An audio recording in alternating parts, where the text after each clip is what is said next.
Lunes 9 de agosto de 2021, soy Paloma Barreto y sean bienvenidos a JNE Noticias. De inmediato comenzamos con nuestros titulares.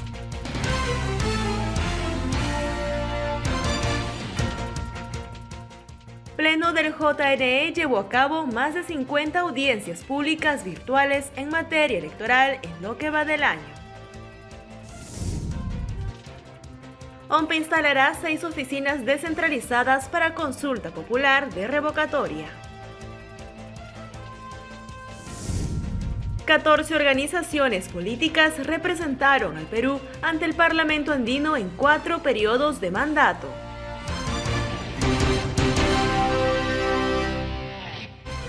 Comenzamos a desarrollar la información. Electores votarán en 3 locales para las elecciones municipales complementarias de Chipao, en Ayacucho, según informó la Oficina Nacional de Procesos Electorales. En la actualidad, la OMPE se encuentra organizando las elecciones municipales complementarias del distrito de Chipao, provincia Lucanas, departamento de Ayacucho, que se realizará el domingo 10 de octubre. Dentro del padrón electoral se encuentran hábiles para votar 1.914 electores, siendo en mayor porcentaje mujeres. Los pobladores, que en su mayoría son quechohablantes, utilizarán 3 locales de votación: Institución Educativa Ventura Jalamaqui de Chipao, capital; Institución Educativa 24117, ubicada en el centro poblado Villa Jeja; y la Institución Educativa Artesanal Secundaria, situada en el centro poblado Yanama. En estos comicios complementarios se habilitarán 8 mesas de sufragio para 24 miembros de mesa, quienes utilizarán el sistema de escrutinio automatizado SEA. Amigos, la OMPE continúa con la publicación de la lista provisional de miembros de mesa para la consulta popular de revocatoria 2021 para su revisión y posibles tachas, siendo las regiones de Huancavelica, Junín, Ancash, Huánuco y Tacna alguna de ellas. Como se aprecia en imágenes, la OMPE continúa con la publicación de la lista provisional de miembros de mesa para la consulta popular de revocatoria 2021 en provincias como Huancavelica, Junín, Ancash, Huánuco, Ica, Lima provincias, Piura, Puno y Tacna. Para la consulta popular de revocatoria se utilizará el voto manual. Según el padrón electoral aprobado por el Jurado Nacional de Elecciones, se encuentran hábiles para votar 26.082 electores, para los que se habilitarán en total 101 mesas de sufragio distribuidas en 20 locales de votación. Los miembros de mesa utilizarán el sistema de escrutinio automatizado. Para dicho proceso, la OMPE dispuso mediante resolución jefatural la conformación de 6 oficinas descentralizadas de procesos electorales. Como se sabe, la ODP son órganos de carácter temporal que se conforman para cada proceso electoral o consulta popular, de acuerdo con las circunscripciones electorales fijadas, que están a cargo de dirigir y coordinar las actividades electorales en sus respectivas jurisdicciones. La OMPE además dispuso la instalación de 6 oficinas descentralizadas de procesos electorales que actuarán a nivel nacional en la consulta popular de revocatoria del 10 de octubre. La OMPE dispuso la conformación de 6 oficinas descentralizadas de procesos electorales para la consulta popular de revocatoria del mandato de autoridades municipales 2021. Las ODP son órganos de carácter temporal que se conforman para cada proceso electoral o consulta popular y están encargadas de dirigir y coordinar las actividades electorales en sus respectivas jurisdicciones. Esta semana estaremos viajando, continuando con nuestras actividades con total transparencia, y se dará a conocer a la ciudadanía dónde estará ubicado cada sede de ODP. La ODP Cusco tendrá a su cargo los distritos de Pilpinto, Cotabambas y Justo Apu Huaraura. La ODP de Huancayo verá los distritos de Guayucachi y Ñahuimpuquio, mientras que la ODP de Piura se encargará del distrito Lobitos. La ODP Tacna organizará la consulta popular en los distritos de Sama y Cuturapi. La ODP Huaraz asumirá la responsabilidad de trabajar con los distritos de La Libertad y San Buenaventura. La ODP Lima se encargará de los distritos de Langa, Tauripampa y Chavín. Amigos, les contamos también que desde que el magíster Jorge Luis Salas Arenas presidió el Jurado Nacional de Elecciones se han llevado a cabo más de 50 audiencias públicas y virtuales relacionadas al proceso de elecciones y otros expedientes, todos resueltos por el Pleno del organismo, que aún espera la incorporación de un quinto miembro.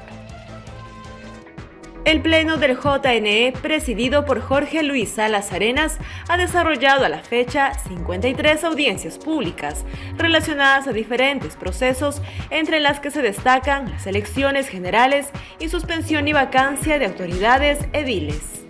Respecto a este último, fueron 5 los casos vistos este lunes, provenientes de los departamentos de San Martín, Loreto, Ucayali y Cusco.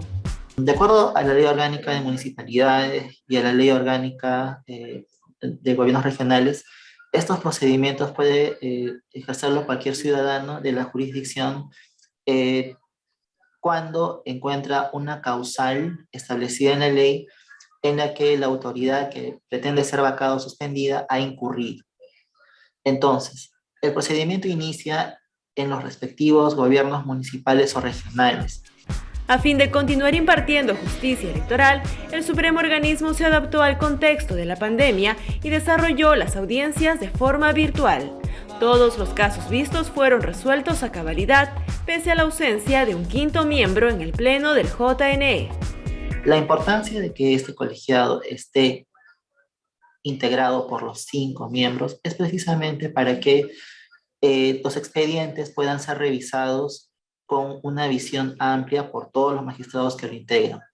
Si bien es cierto, la ley orgánica permite que pueda establecerse o revisarse expedientes con 4 integrantes, que es el quórum mínimo, es importante tener un integrante del Colegio de Abogados de Lima para que con su experiencia y también representando a este colegiado, a este gremio profesional de los abogados, pueda emitir opinión en estos procesos jurisdiccionales. Precisamente lo que quiere la Constitución y la ley, el fin de la composición del Pleno, es que diversas instituciones participen y emitan opinión cuando resuelven causas jurisdiccionales. Durante el presente mes, el ente electoral revisa expedientes de vacancia y suspensión de autoridades ediles, respecto al plazo para ser resueltas. Y efectivamente son 30 días hábiles. Esto está establecido en la Ley Orgánica de Municipalidades y también en la Ley Orgánica del Gobierno Regional y también en la Ley Orgánica del JNE. Los expedientes de vacancia y suspensión son más complejos y cuando suben en segunda instancia lo que se hace es verificar que estén completos. Y en la gran mayoría de casos, por lo que yo he podido ver incluso en estas audiencias, es que las municipalidades no remiten el expediente completo o siempre omiten involuntariamente cierta información. Recuerde que las audiencias públicas y virtuales del JNE las podrá ver en el canal 516 de Movistar y las redes sociales del organismo electoral. Y un total de 14 organizaciones políticas se representaron al Perú ante el Parlamento andino en 4 periodos de mandato, según el último reporte del Observatorio para la Gobernabilidad Infogov del Jurado Nacional de Elecciones. 14 partidos políticos representaron al Perú ante el Parlamento andino entre los periodos 2006 y 2021, según un reporte de Infogov del Jurado Nacional de Elecciones.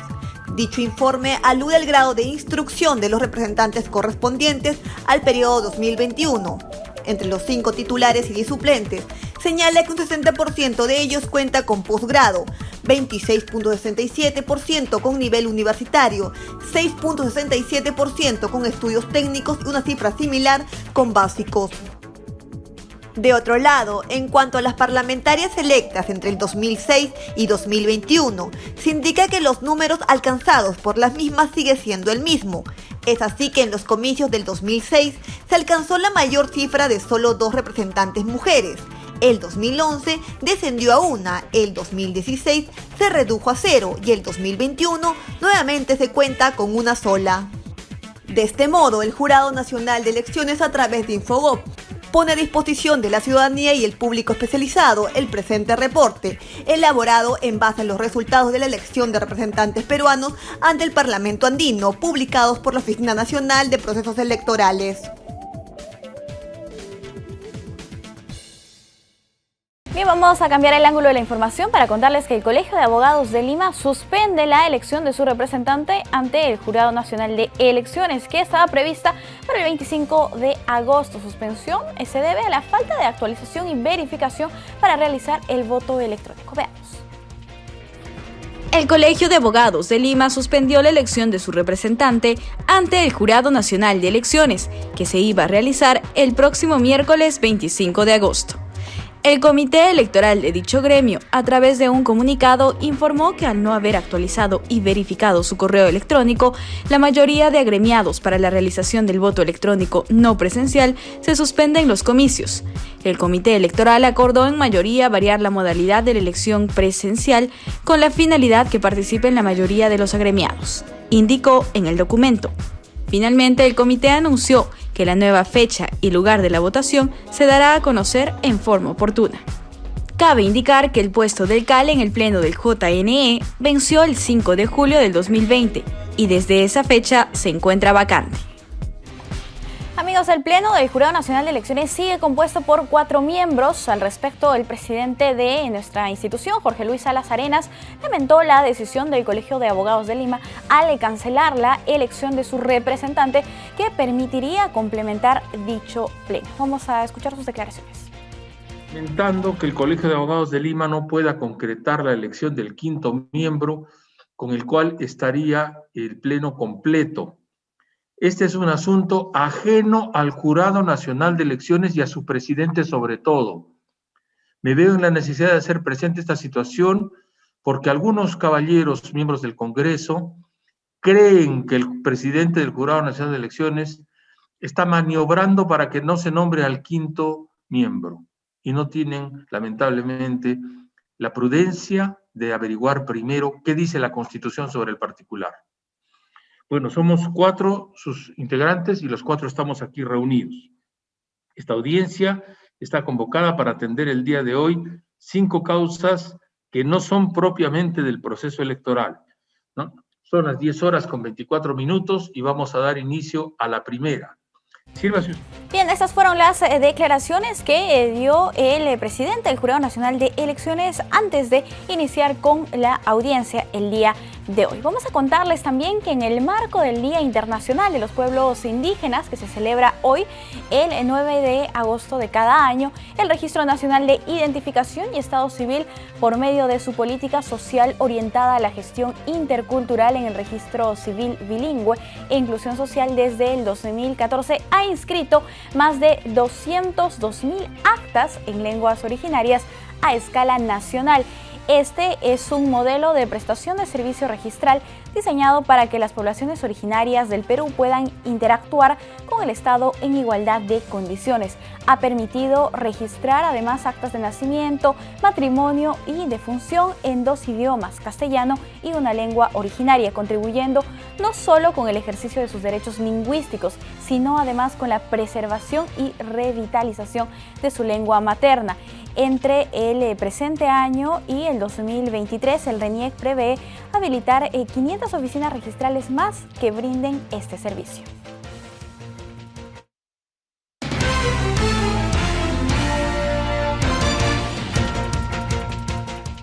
Amigos, tenemos una entrevista, vamos a conversar con la excongresista, activista indígena e integrante del Enlace Continental de Mujeres Indígenas de las Américas. Nos encontramos con Tania Pariona y se celebra el Día de los Pueblos Indígenas. ¿Cómo está? Muy buenos días, bienvenida. Brimaika Mulaykichik, Ñañayay Paloma, Chaynayata Yapayang, Yaxtamasinchikuna Pajia, Hatuna Paikuinita Cachu.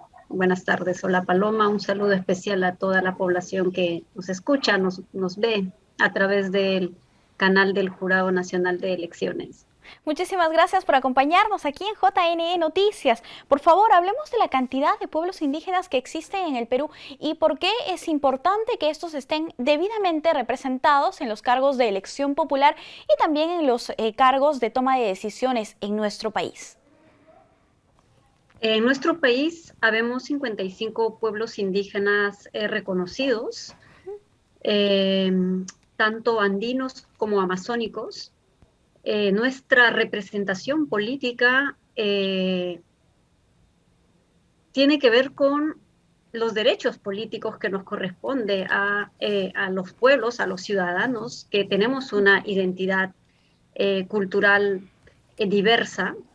No podemos hablar de una democracia representativa cuando no hay una perspectiva intercultural de inclusión real, de tener actoría política en la toma de decisiones de nuestro país, sobre nuestros destinos, sobre lo que ocurre en nuestros territorios, sobre las condiciones de vida en las que actualmente nuestros pueblos aún todavía se encuentran con tremendas brechas de desigualdad, de pobreza, de marginalidad también en algunos aspectos muy específicos, como por ejemplo servicios básicos, el acceso a la salud, a la educación de calidad, entre otros. Entonces, la representación política de los pueblos indígenas en un país como el nuestro parte por reconocer los derechos políticos y la actoría también política de esa diversidad cultural.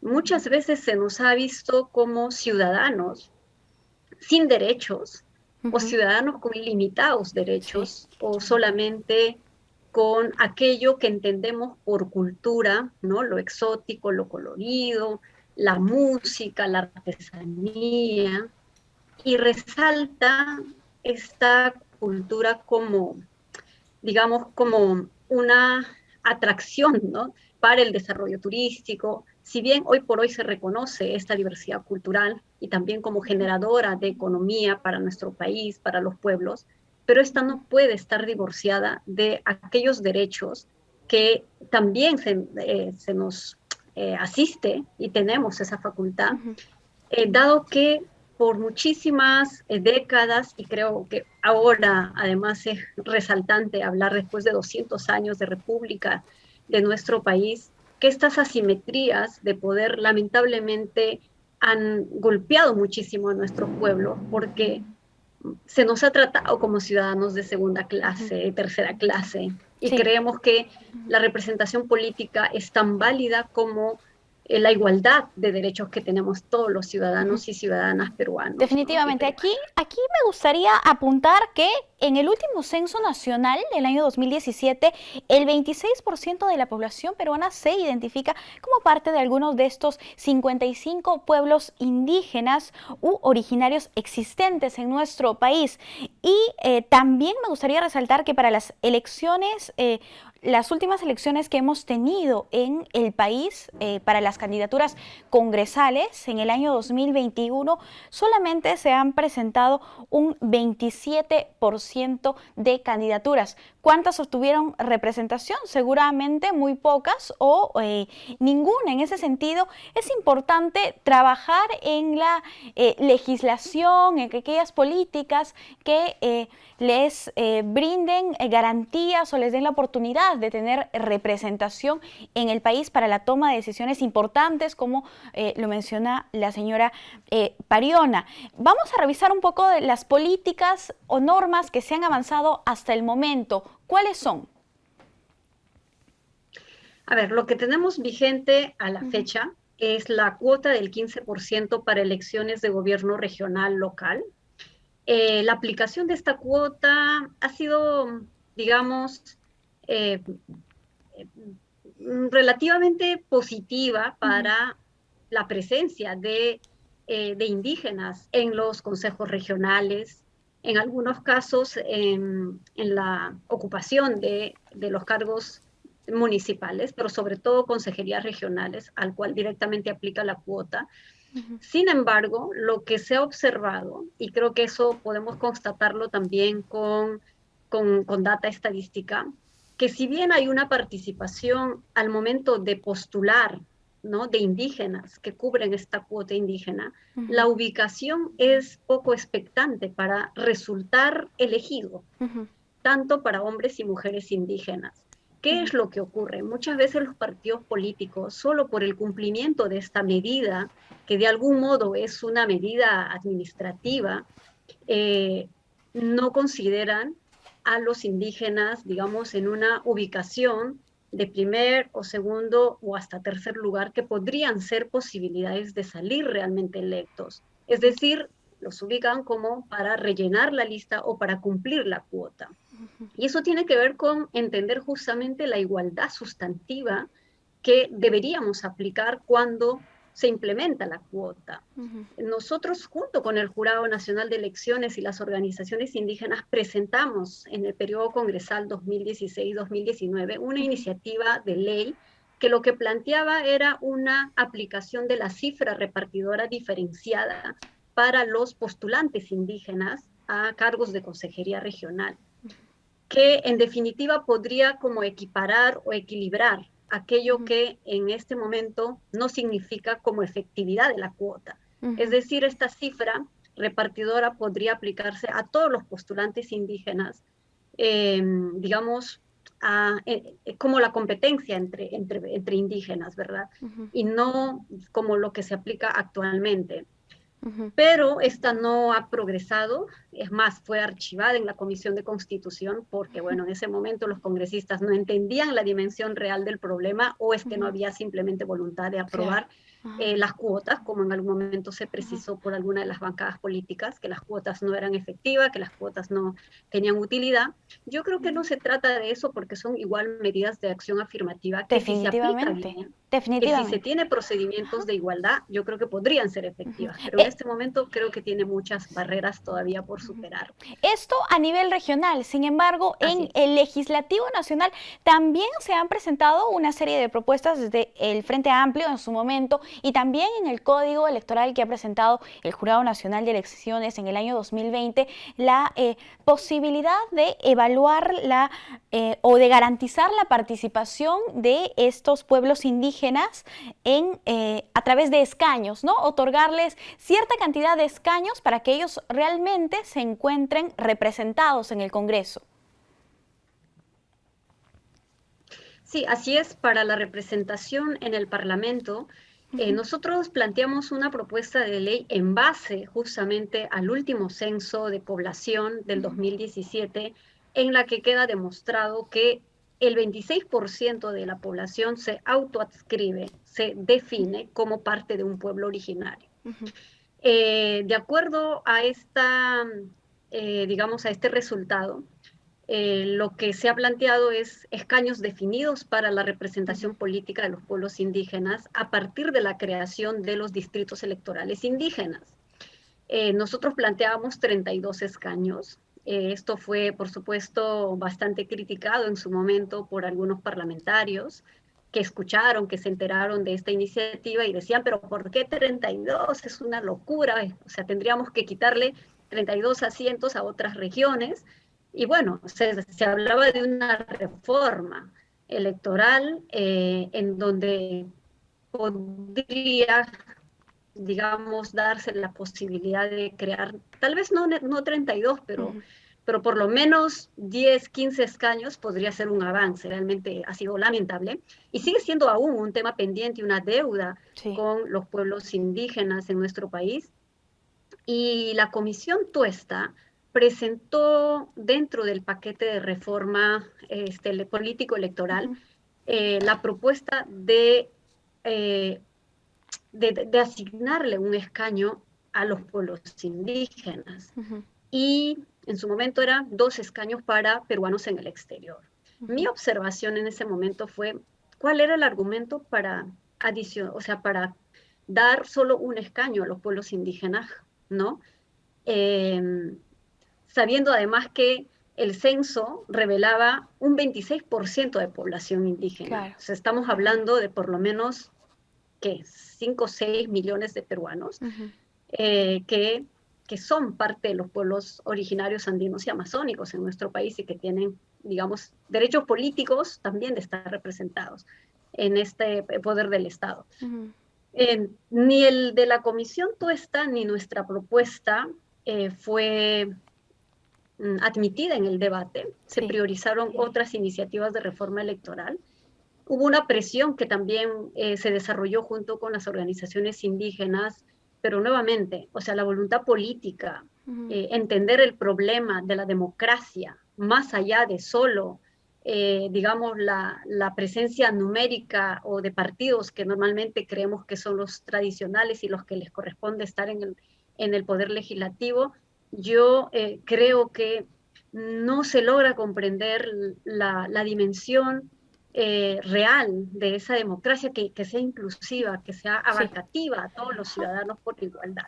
Yo creo que ese es el tema de fondo y por supuesto un nivel de racismo y discriminación que todavía vemos que ocurren, ¿no? O sea, sí aprecian a los pueblos originarios en tanto hay cultura y música, pero de pronto pareciera que no calificamos, no somos los ciudadanos que debemos también tomar la posta, tomar decisiones, estar en cargos de autoridad, de conducción de una región, de un país. Señora o sea, yo creo que ese problema es un tema estructural de fondo. Hay que cambiar esa mentalidad, ¿no? Hay que entender, como usted decía, que la democracia significa darles, garantizar la representación en la participación política de los pueblos indígenas, de las mujeres, también de la comunidad de afroperuanos en nuestro país, de la comunidad LGTBI. Entonces, en ese sentido, tenemos que ir buscando desarrollarnos más en democracia como país. Nosotros estamos muy agradecidos con usted por acompañarnos aquí en JNI Noticias.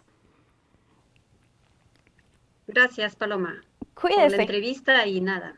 Hasta una próxima oportunidad. Gracias por su tiempo. Amigos, nosotros tenemos que hacer una pausa. Volvemos.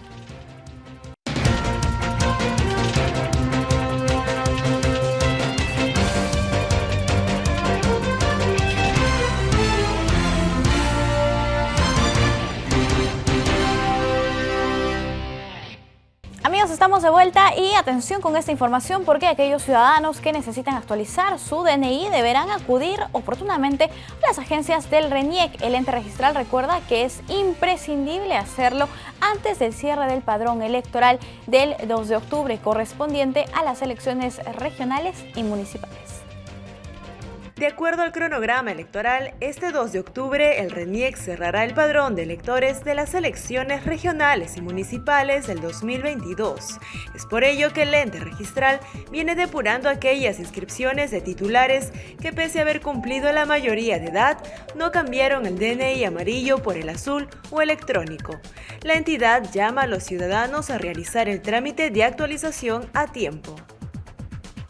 Entendemos por tema de pandemia, entendemos esta situación, no han actualizado sus datos. Sin embargo, el RENIEC está haciendo un esfuerzo y hace un llamado a la población para que asista a las agencias a hacer su trámite de actualización, básicamente de imagen, porque es importante que el ciudadano, que el documento de identidad refleje la imagen del ciudadano.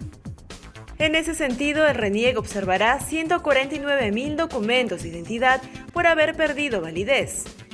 Además, recuerda que ha ampliado sus canales de atención de presencial a virtual y próximamente ampliarán sus locales. Necesita pagar la tasa, llevar la fotografía, sacar la cita a una agencia. Tenemos un horario extendido de 8 de la mañana a 6 de la tarde. Tenemos, y en los próximos días haremos una ampliación de datos respecto a los locales adicionales donde se pueden hacer los trámites, ¿no? El RENIEC insta a acudir oportunamente a sus agencias para el trámite de actualización. Caso contrario, se generarán dificultades para realizar todo tipo de transacciones bancarias. Tenemos más información del RENIEC, estamos por eso conectados con su sede en Lima. Vanessa Castillo nos precisa las últimas noticias del ente registral. Hola amigos, bienvenidos a la central informativa del RENIEC. A continuación, nuestros titulares. Institución garantiza transparencia con rendición de cuentas. RENIEC busca documentar al 98.5% de menores de edad. Más de 8.000 personas con discapacidad son atendidas. En 4 ejes estratégicos divide RENIEC el total de sus acciones en la gestión 2020-2021, presentados por la jefa nacional de la entidad, Carmen Velarde, en el evento Transparenta RENIEC, como parte del informe de rendición de cuentas. En este encuentro virtual, donde también participaron otras entidades públicas, se indicaron los resultados de las propuestas virtuales y presenciales, logrando esta última atender a más de 5 millones de peruanos. La mayor cantidad de atenciones, el 57%, han sido entregas del DNI. 3.183.670 personas han logrado recoger su documento nacional de identidad en todo el país, pero no solo acudiendo a nuestras agencias, sino también a través de las campañas itinerantes que hemos estado realizando, que hemos reactivado para llegar a las zonas más alejadas. Las estrategias comprenden identidad y calidad del servicio al ciudadano, potenciación de los registros civiles, apoyo al sistema electoral y otras entidades del Estado y sector privado, y el uso intensivo de la tecnología, con sus aplicativos digitales, el DNI electrónico, entre otros. El reto de este semestre segundo es justamente ya lanzar nuestro plan de DNI electrónico y servicios digitales para que los ciudadanos peruanos comiencen a acceder masivamente al DNI electrónico y este sea el único documento de identidad hacia el 2022. Asimismo, RENIEC continúa acercando sus servicios a los sectores más vulnerables del país, logrando 134.510 atenciones a través de sus diferentes acciones. El Plan de Acción por la Infancia y la Adolescencia, elaborado por 18 instituciones nacionales, busca el desarrollo integral de niños y adolescentes en el país. RENIEC tiene como objetivo lograr documentar al 98.5% de esta población en el presente año. Hemos tenido una serie de actividades planificadas para poder brindarle atención a todo este segmento de la población, contribuyendo a través del registro de nacimiento, a través de las oficinas registrales auxiliares, así también a través de nuestras oficinas registrales, y también implementó una serie de resoluciones, entre otras que permitían justamente brindar las facilidades para que puedan obtener su acta de nacimiento y su documento nacional de identidad. La institución viene realizando acciones estratégicas para lograr la meta, como resoluciones de gratuidad de DNI para menores, alianzas estratégicas con otros organismos, así como campañas de documentación al interior del país. Tenemos una ubicación dispersa de los niños y las niñas y adolescentes que estaban indocumentados. Se encontraban, por ejemplo, en las comunidades nativas, en centros poblados, localidades muy alejadas, en donde no necesariamente hay una oficina de RENIEC. Por eso que una de las estrategias es justamente estas campañas itinerantes.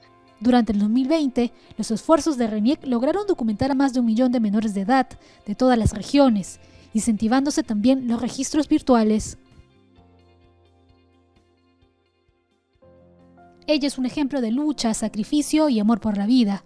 Maricel Durant es una joven con parálisis cerebral que busca salir adelante, una guerrera que en cada prueba se hace más fuerte.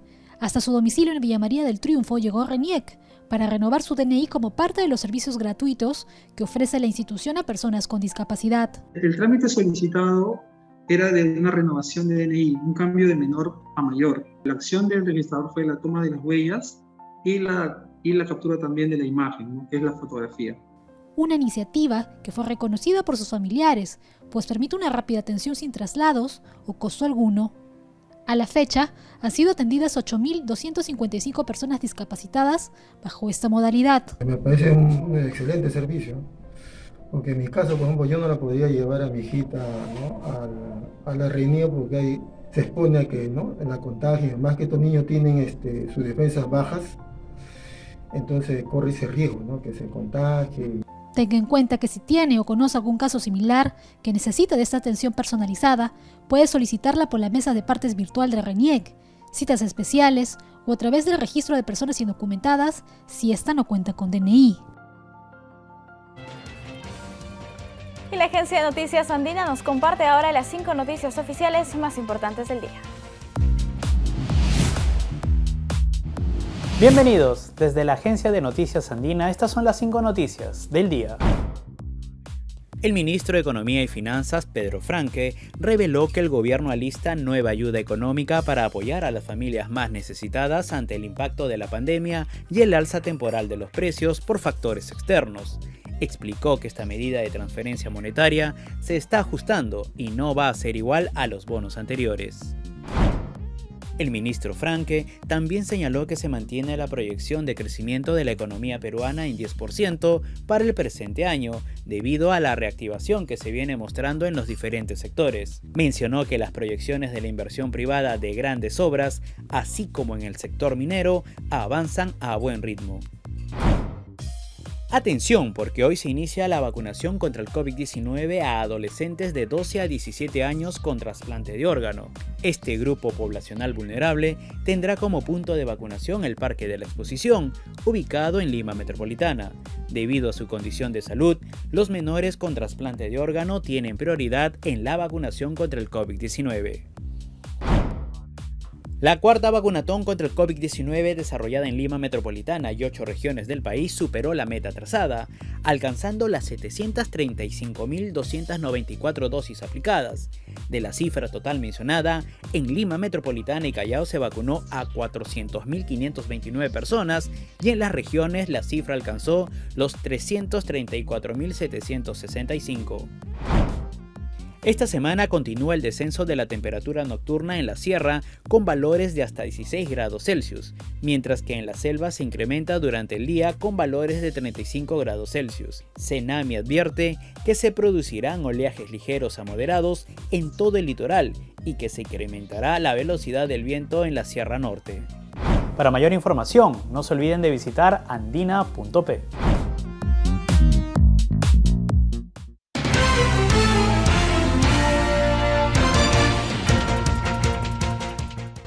Amigos, ahora vamos a hablar sobre la promulgación de la ley de jubilación anticipada desde los 50 años en el sistema privado de pensiones. Nos encontramos con Carol Villalobos, ella es abogada laboralista asociada al senior del Estudio Miranda y Amado. ¿Cómo está? Bienvenida, muy buenos días. Buenos días, muchas gracias por la invitación.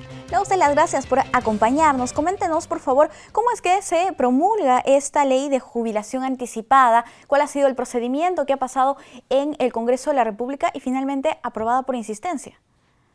Efectivamente, el plazo, la primera semana de agosto venció el plazo que tenía el Ejecutivo para poder promulgarlo y es por eso que la presidencia del Congreso el día de ayer publicó por insistencia esta normativa, que es la ley 31332, que lo que hace es uniformizar la edad mínima para acceder a la jubilación anticipada en el sistema privado de pensiones, tanto para hombres y mujeres, que sea 50 años. ¿Qué decía inicialmente la normativa? Efectivamente, la normativa inicialmente establecía edades diferenciadas mínimas para hombres y para mujeres. Para hombres era 55 años y para mujeres era 50 años. Uno de los motivos por los cuales se aprobó esta nueva regulación fue para equiparar, porque señalaron en el dictamen de que existía una discriminación por género. Claro, pero los legisladores anteriores, ¿cuáles son los criterios o a qué respondía esta legislación? Esta legislación fue ampliamente criticada porque las razones que arguyeron los legisladores para poder aprobar esta norma fue de que existía una grave crisis económica y que era necesario equiparar esta edad mínima para que no existieran diferencias. Sin embargo, el Ministerio de Economía y Finanzas, la Superintendencia de Banca y Seguros, todos se mostraron en contra de que se aprobara esta reducción de la edad mínima porque pone en peligro al aportante. Ahora tiene un mayor riesgo de caer en pobreza antes del fallecimiento porque va a tener menos fondos para poder cubrir más años de aportes, además de la pérdida de rentabilidad. Debido a eso es que fue ampliamente criticada, porque según estos organismos técnicos no cumplía con criterios objetivos claros. Perfecto. En todo caso, ahora ya estamos hablando de una jubilación anticipada para mujeres y también para varones a los 50 años. ¿Cómo es que pueden acceder las personas interesadas en esta jubilación anticipada a esto? Perfecto. Hay dos modalidades de jubilación anticipada. En ambas se ha equiparado a 50 años edad mínima para poder acceder. La que ha sido más comentada en medios es la jubilación anticipada por desempleo, la muy denominada reja, ¿no? Esta jubilación es una modalidad que permite que una persona que ha estado desempleada 12 meses antes de presentar su solicitud pueda acceder ya sea a una pensión de jubilación, al retiro del 95.5% de su fondo de pensiones o una fórmula mixta entre ambas. Para ello es que tiene que seguir y pedir el inicio de un procedimiento ante la su administradora de fondo de pensiones, presentando documentación que acredite efectivamente que los últimos 12 meses previos a su solicitud ha estado desempleado. Si es que era un trabajador dependiente, es decir, recibía rentas de quinta categoría, tiene que presentar su constancia de cese que acredite la fecha de terminación del vínculo laboral, y la AFP también verificará que no hayan existido aportes. Por el contrario, si era una persona que recibía rentas en forma independiente, es decir, cuarta categoría, tiene que presentar su reporte de rentas y retenciones de SUNAT. Y es muy importante que estas no evidencien que ha recibido ingresos mayores a 7 UITs en estos últimos 12 meses, que actualmente equivale a 30.800 soles. De lo contrario, se denegará. Y bueno, creo que es relevante decir que desde el inicio del procedimiento tienen que pasar 7 días hábiles en el que la persona solicitante tiene que analizar cuáles son sus alternativas, las que mencionamos previamente, acceder a una jubilación o tal vez retirar todo el 95.5% del fondo que tiene actualmente antes de tomar una decisión final, y para ese momento esa persona debe ya acudir presencialmente a la AFP para poder hacer la firma de su solicitud, que ya sería irrevocable.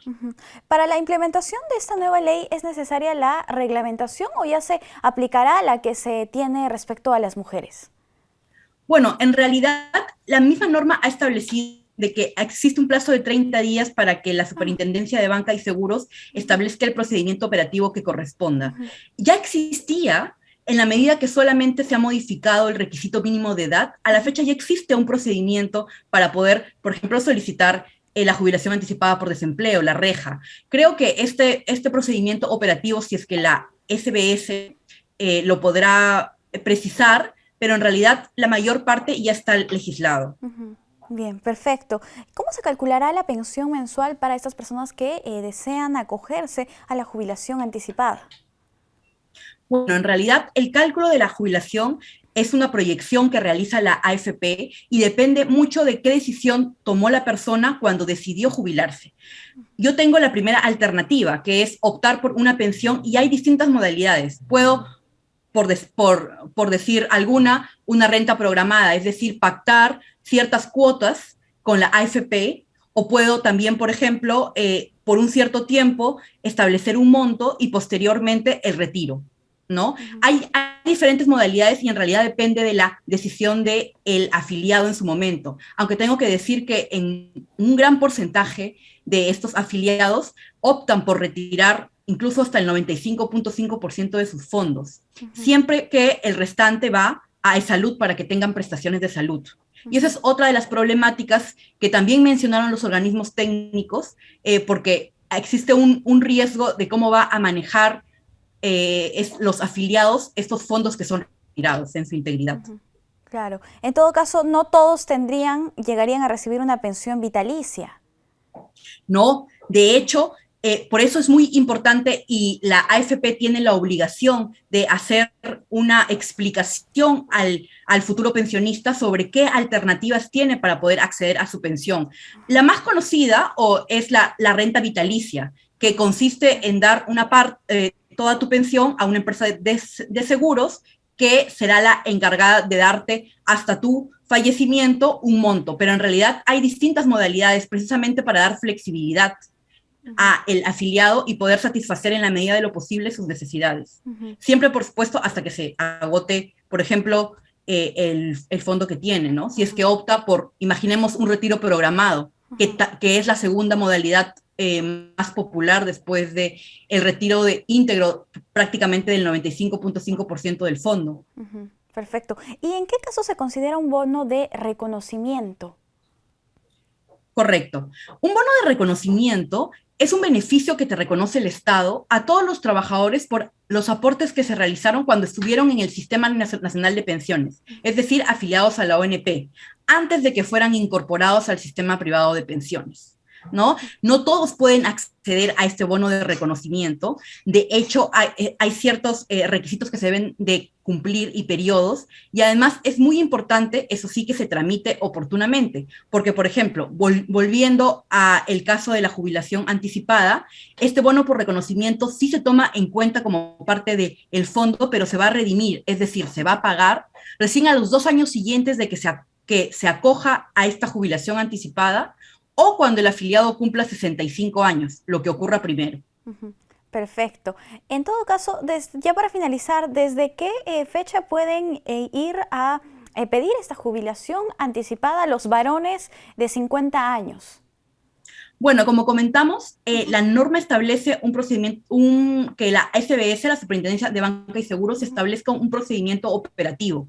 Es altamente probable que se espere este procedimiento, a pesar de que, como te comentaba, la modalidad, que es la jubilación anticipada por desempleo reja, ya está regulada, ¿no? Sin embargo, es muy probable que la SBS quiera pulir algunas etapas, algunos requisitos o procedimientos para que ya pueda ser accesible a todos. Pero, por ejemplo, a la fecha, en este momento están en trámites todas las jubilaciones anticipadas por desempleo que ya existían antes de la reducción de la edad mínima.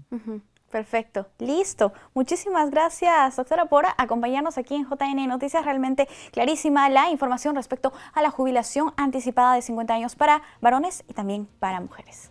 Un gusto. Perfecto, muchas gracias. Cuídese. Hasta luego. Hasta luego. Amigos, nosotros vamos a hacer una pausa. Volvemos.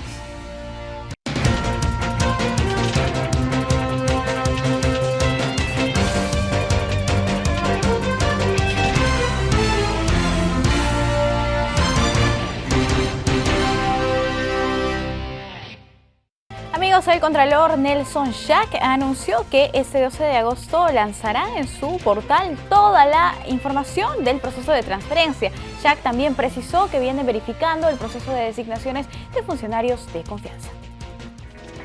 El Contralor Nelson Schack anunció que en esta semana los peruanos podrán acceder a toda la información relacionada al proceso de transferencia en el Poder Ejecutivo desde su plataforma.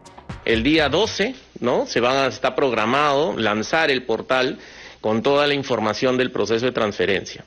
Pero el proceso de transferencia es la primera etapa. Ahora va a continuar pues este proceso de designaciones de los funcionarios de confianza, ¿no?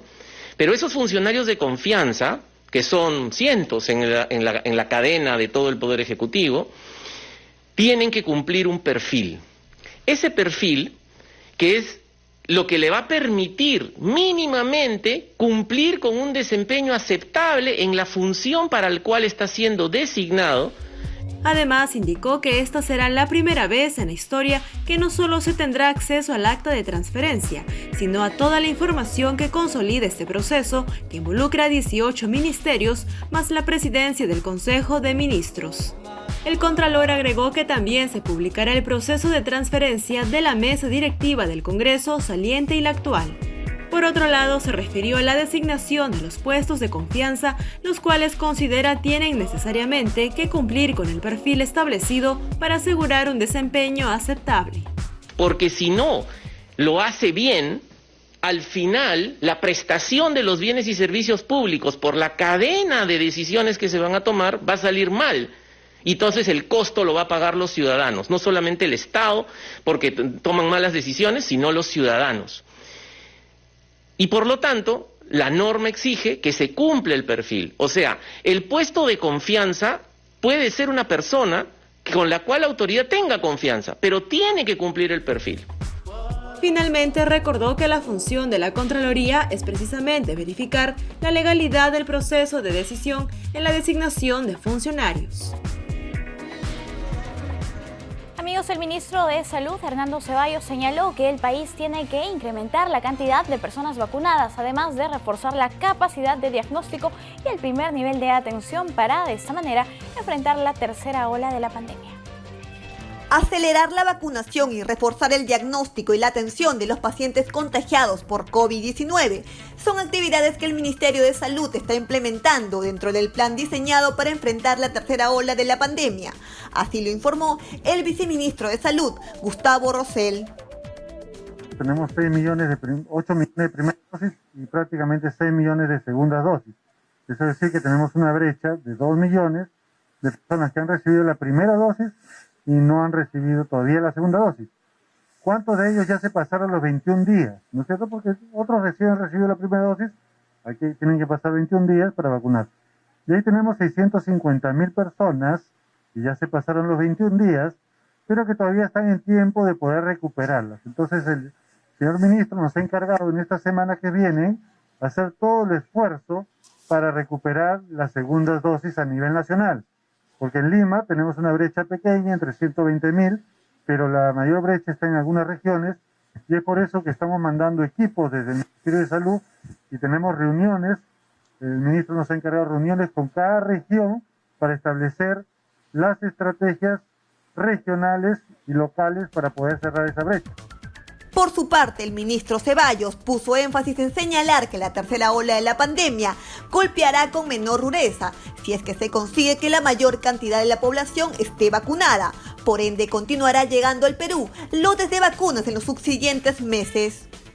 El tema es cuándo llega esta cantidad de vacunas. La mayor cantidad de estos lotes de vacunas están comprometidos para el mes de octubre, noviembre y diciembre, y también para enero, ¿no? El problema que tenemos ahora es la tercera ola que estaría llegando en el mes de septiembre, lo cual nos obliga a tener un mayor porcentaje de la población vacunada para poder enfrentar esta tercera ola, ¿no? En este momento, por ejemplo, se ha retrasado la llegada del 1.000.000 de vacunas que debería venir de Sinopharm, que no han llegado. Debieron venir el lote de 1.000.000 de vacunas y no han llegado, ¿no? Sinopharm tiene comprometido para el mes de agosto 2 millones de vacunas que debería haber entregado ya el mes de julio y no los ha entregado. Y también hay un compromiso de vacunas ya pagadas de 10 millones de vacunas de Sinopharm que la Embajada China nos ha asegurado que van a llegar en el mes de agosto, pero todavía no tenemos certeza del día de este mes que llegarían las vacunas, ¿no? El ministro de Salud supervisó la vacunatón en los centros de vacunación del Parque de la Exposición y del Campo de Marte, destacando que la vacunatón está permitiendo acelerar la protección de los peruanos, pero advirtió que todavía hay 1.4 millones de personas mayores de 60 años que no se han vacunado o no tienen la segunda dosis. El científico Mario Carguapoma asume la presidencia de Salud. Los cambios se dan tras la renuncia de Fiorella Molinelli. Mario Carguapoma Yance ha sido designado por el gobierno como presidente ejecutivo del Consejo Directivo del Seguro Social de Salud, E-Salud. Carguapoma Yance es un científico y docente de la Universidad Nacional Mayor de San Marcos. Su elección se da tras la renuncia de Fiorella Molinelli, quien anunció su decisión al cuestionarse su honor en una investigación fiscal. He visto mellado mi honor y mi impecable trayectoria profesional de más de 20 años como servidora pública, en pleno cambio de gobierno y en medio de una inestable coyuntura política, producto del aparente copamiento en cargos estratégicos del Estado por los grupos de poder. Al publicarse la resolución de su renuncia, el destacado químico farmacéutico encabezará E-Salud.